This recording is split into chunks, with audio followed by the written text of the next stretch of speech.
Dandeetti koomiti jabina kootini anarra ga'uun koo jaalala keetini.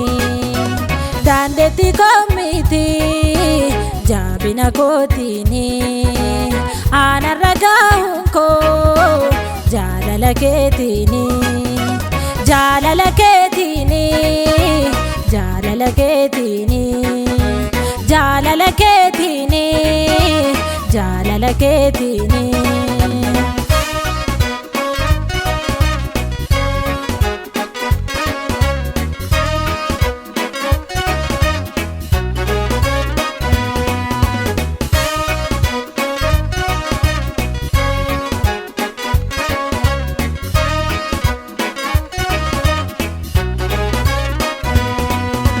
Situ na jaalati kan kee na godhate qaranii irratti dhimma kootu murte. Situ na jaalati kan kee na godhate qaranii irratti dhimma kootu murte.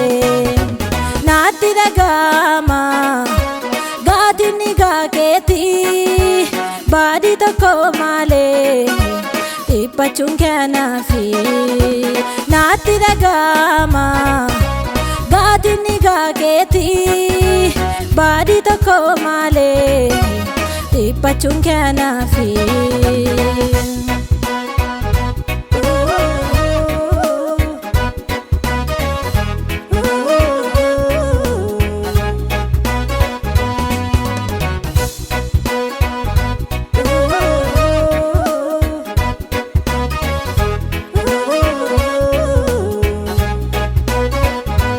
Anaaf jettee wanta hin taane maaltu jira? Anaaf jettee baat hin baanne maaltu jira?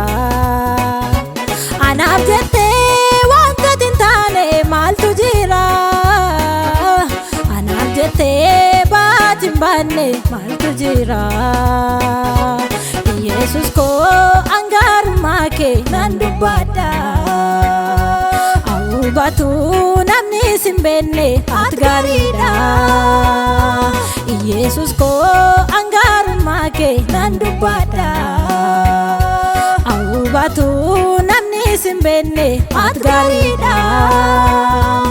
Akka keetti malee yoo nama jaallatan akka keetti Yesus yoo nama jaallatan akka keetti jaallatan akka keetti Yesus yoo nama jaallatan.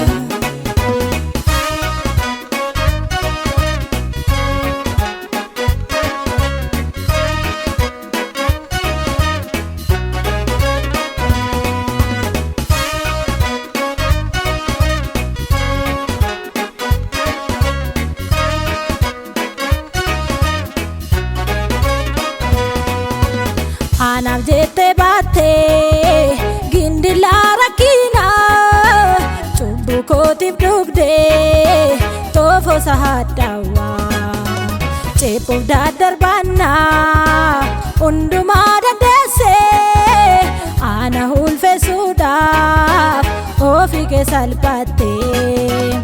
Anaaf jettee baattee gindilaa rakkina cubbuu kootiif dhugdee xoofoo sahadhaawaa ceepuuf daddarbannaa hundumaa dandeessee ana ulfeessuudhaaf ofii kee salphattee. Akka keetti malee yoo nama jaallatan akka keetti Yesus yoo nama jaallatan akka keetti malee yoo nama jaallatan akka keetti Yesus nama jaallatan.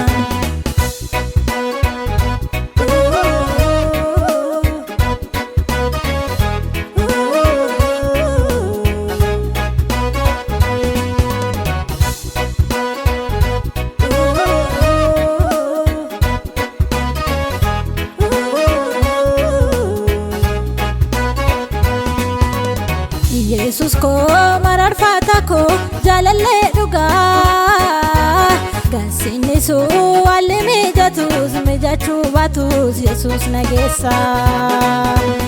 Yesus ko mararfata ko jalalle dhuga gansinisu walli mijachuu baatus Yesus nageessa.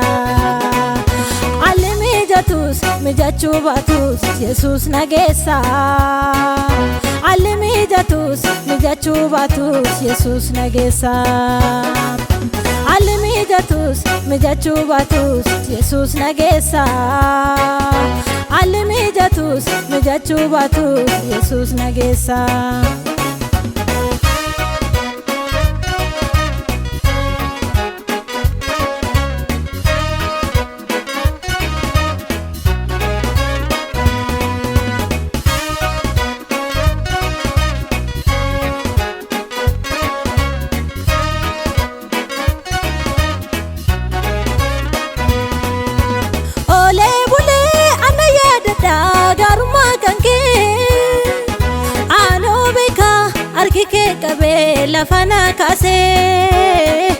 Lafana kaasee golgaa cubbuu natti naanna'ee narra tarsaastee dhiigaa keetiin na qulleessitee nama na gootee oolee bulee anna yaadadha gaarummaa kan kee aanoo beekaa harki kee qabee lafana kaasee. Golgaa cubbuu natti naanna'ee narra tarsaastee dhiigaa keetiin na qulleessitee nama na gootee. Akka keetti malee yoo nama jaallatan akka keetti Yesus yoo nama jaallatan. Akka keetti malee yoo nama jaallatan akka keetti Yesus yoo nama jaallatan.